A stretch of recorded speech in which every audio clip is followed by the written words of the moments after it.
चलिए, lucky draw के through निकल के आया जी डिस्ट्रैक्शन।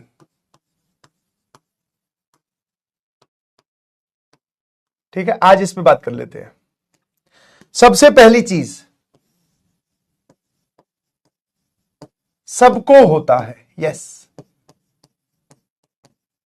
In every as. ठीक है, हाँ है ना। इसके अलग अलग रूप हैं, जैसे आजकल जो प्रचलित रूप है दैट इज रील्स, है ना, या फिर आप बोल सकते हो यूट्यूब। ठीक है ना। फिर एज वाइज, ठीक है, जिसको आप बोल सकते हो सर मेल फीमेल।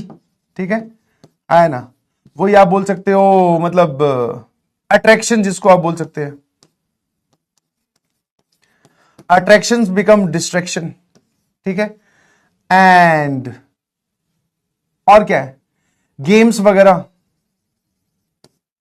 ठीक है, या कोई भी और ऑनलाइन गेम। मेरे ख्याल से यही कुछ डिस्ट्रैक्शंस है ना। आज जो भी reels, YouTube, series, cartoons,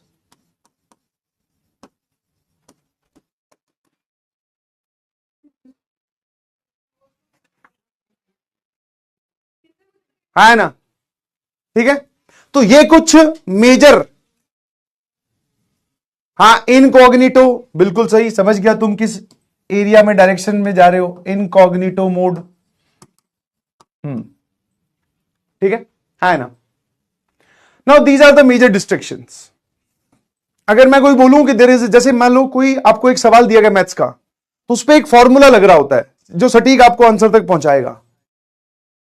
but कुछ सवाल ऐसे भी होते हैं सर जिसपे एनालिसिस लगता है। आप, मैं मैथमेटिक्स की लैंग्वेज में समझा रहा हूं, ध्यान रखना। तो क्या ऐसा है, अब सीरियस होकर सुनिए मेरी बात, समझ में आएगी नहीं समझ में आया ना। तो क्या ऐसा जिंदगी की हर एक प्रॉब्लम ऐसी है जिसका एक सटीक सॉल्यूशन है? तो आंसर इज नो। आपको अपने आप के खिलाफ जाना पड़ेगा, समझ में आया। इन सबको अवॉइड करने के लिए, अपने आप के खिलाफ, अपने आप के खिलाफ, और अपने आप के खिलाफ सबसे मुश्किल काम है जाना। समझे नहीं समझे? ठीक है ना। अभी इसकी डिटेलिंग में जाएं कि सर मेडिटेशन करो, एक्सरसाइज करो, दीज आर द पार्ट, बिल्कुल सही कर सकते हैं आप, बट सर हमारे पास उतना टाइम ही नहीं है अभी।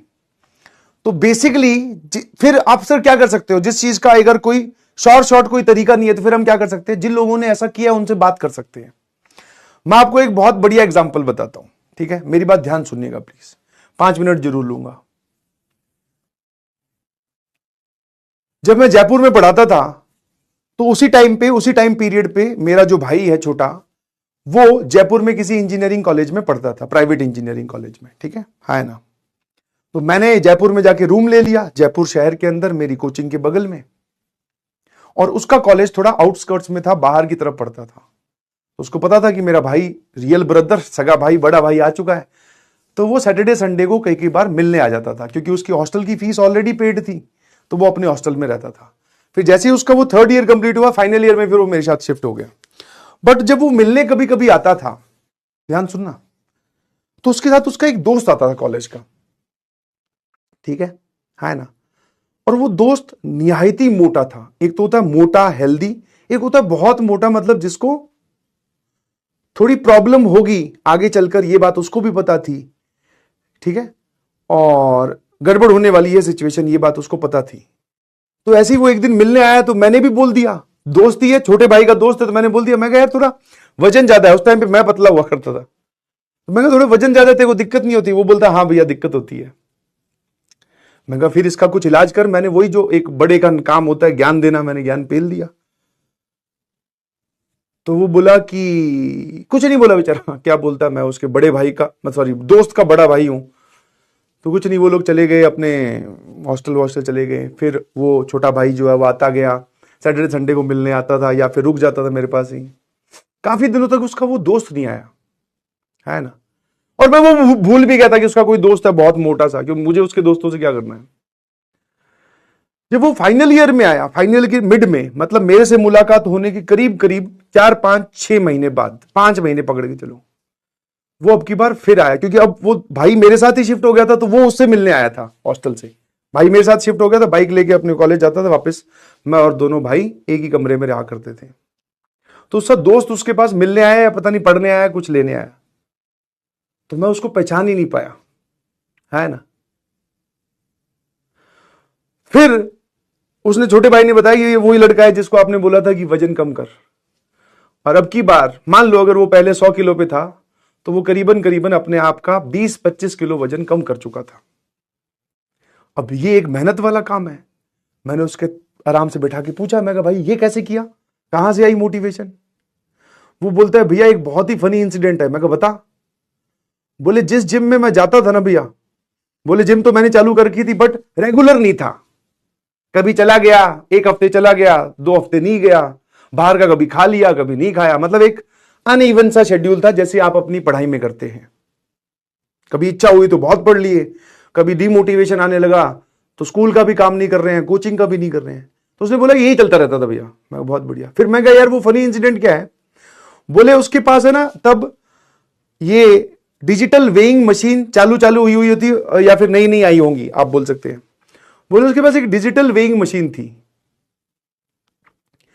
तो बोले जिस दिन मैं उस पर जिम ज्वाइन की थी, उस दिन मैंने अपना वजन मेजर किया था, वो था 115, 16, 17 करीब, इतना ही उसने बताया, 115 किलो, 116 किलो। बोले जब मैं थोड़े दिन उसके पास में जिम गया, तो बोले ऐसी इच्छा होती है सबकी कि भाई कितना कम हो चुका है। बोले मैं उस पर जाके चढ़ा ना, उसने उसका वजन, डिजिटल वेइंग मशीन ने वजन 8 किलो कम बताया, और वो एक हफ्ते से रेगुलर था। ठीक है, हाँ है ना। तो उसको लगा यार बात तो है, मेहनत कर रहे हैं, आउटपुट आ रही है। उसने अपनी मेहनत और बढ़ा दी। बोले अब जो ये बाहर का, जो ये मेरे पास जो थोड़ा है ना अंदर से एक दोगलापन है कि बाहर का भी खा ले रहे हैं, कभी जिम आ रहे हैं कभी नहीं आ रहे हैं, तो बोले भैया फिर वो मैंने वो बंद कर दिया, क्योंकि अब मुझे अपनी मेहनत का रिजल्ट दिखने लगा था। मैंने कहा वाह यार, मैं कहा इसमें फनी क्या है? बोले वो भैया, वो उस दिन जो उसने डिजिटल वेइंग मशीन ने जो वजन दिखाया था, वो गलत वजन दिखाया था।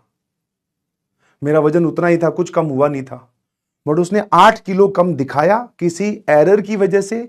तो मुझे ऐसा लगा कि मेरी मेहनत की वजह से मेरा वजन कम हो रहा है, और उसके बाद में मैंने वेइंग मशीन की तरफ कभी देखा ही नहीं। और बोले मैं अपनी मेहनत करता गया, और आज सच में मेरा 20-25 किलो वजन कम है। समझ पा रहे हो? हां, डिजिटली एरर की वजह से।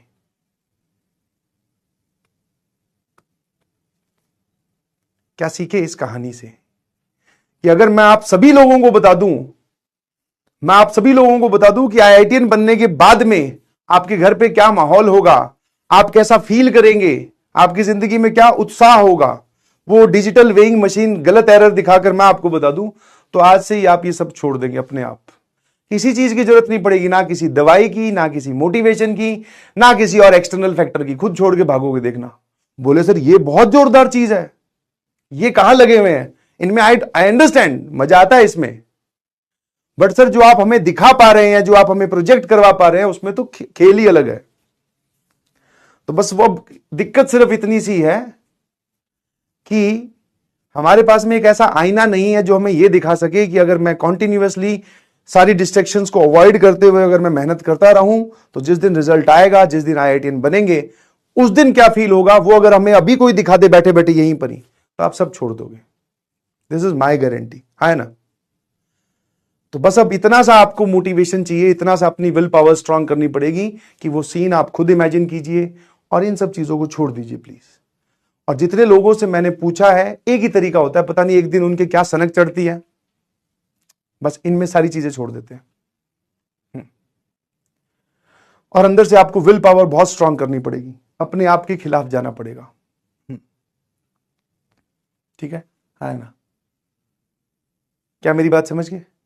और आप, मैं तो ये बोल रहा हूं कि एक बार जैसे अपने आप के काम को ना, जैसे अपने वापस maths connecting to real life, कहीं पर मान लो कोई सवाल आ गया, 1/x+1 + 1/x+2 + 1/x+3 + 1/x+4, ऐसे करके एक रैंडम सा सवाल दे रहा हूं, मान लो 7। मुझे नहीं पता इसका आंसर क्या आएगा। इसमें सभी का एलसीएम एक साथ ले लें है सॉल्व करने के लिए, ऐसे ही सबका एलसीएम एक साथ ले लो। सर राय तो बहुत फैल जाएगा, इसके ऊपर 3 टर्म जाएंगे, इसके ऊपर 3 टर्म्स, इसके ऊपर 3 टर्म्स, इसके ऊपर 3 टर्म्स। मैं कहा हाँ। तो तूने क्या किया एलसीएम लेने से पहले? अपने स्टेप को प्रोजेक्ट किया कि हां अगर मैं एलसीएम लूंगा तो बहुत गंदा सा कुछ आ जाएगा, जब मैं एलसीएम लूंगा तो बहुत गंदा सा कुछ आ जाएगा, जब मैं एलसीएम लूंगा तो बहुत गंदा सा कुछ आ जाएगा, सिचुएशन खराब हो जाएगी, है ना। तो फिर अब आप इसको छोड़कर कुछ और सोचोगे, बोले सर ये एलसीएम वेलसीएम तो नहीं, कुछ और सोचते हैं। सेम जब आप इस काम पे जा रहे हो, इमेजिन कर लिया करो ना एक बार पहले कि अच्छा अब मैं यहां से स्टार्ट होऊंगा, ये फील करूंगा, ये करूंगा, उसका एंड पॉइंट क्या है, फिर क्या होगा। फिर जब मैं यहां पर हूं तो मैं और गिल्ट में चला जाऊंगा। मैं स्टार्ट करूंगा, एक पूरी वेब सीरीज देख दूंगा, देखने में बड़े मजे आ रहे होंगे, वासर है ना, मिर्जापुर या कोई सी भी। जब वो वेब सीरीज खत्म होगी फिर क्या होगा? फिर सर हम फिर झंडा उठा लेंगे बैकलॉग का, सर टाइम वेस्ट हो गया, कैसे हम अवॉइड करें। होगा क्या? रायता और फैल जाएगा। तो किसी भी काम को शुरू करने से पहले एक बार उसके आउटकम्स वहीं से ही देख लिया करो कि क्या होने वाला है। दोस्त का फोन आया है, उठा लिया आपने, जाने से पहले 2 सेकंड का टाइम लो और सोचो कि क्या करेंगे। कुछ नहीं सर, जाएंगे थोड़ी देर बाइक पे गेड़ी मारेंगे, ठीक है, इधर उधर की फालतू बकवास करेंगे, 1-1.5 घंटा इधर उधर मार्केट में घूम फिरा के वापिस आ जाएंगे। जब वापिस आके बैठोगे तब किस लेवल पे होगे? जहां भी हो, जिस भी लेवल पे हो, उससे और नीचे। तो क्या आपको जाना चाहिए? अंदर से आवाज आ जाएगी साफ साफ। सिंपल सी कहानी है भाई, ठीक है ना। और ये जो कर गया वही IIT बनेगा, नहीं समझे? आप खुद सोचो ना, सेलेक्ट करवाने की या आपको IIT में पहुंचाने की एक वजह है, क्योंकि आप बनना चाहते हैं ना। वहां तक ना पहुंचाने की कितनी वजह है? लाखों करोड़ों, 1 करोड़ की पावर 1 करोड़ वजह है। अब आप देखिए कि आप किसको सेलेक्ट करना चाहते हैं। I hope you got my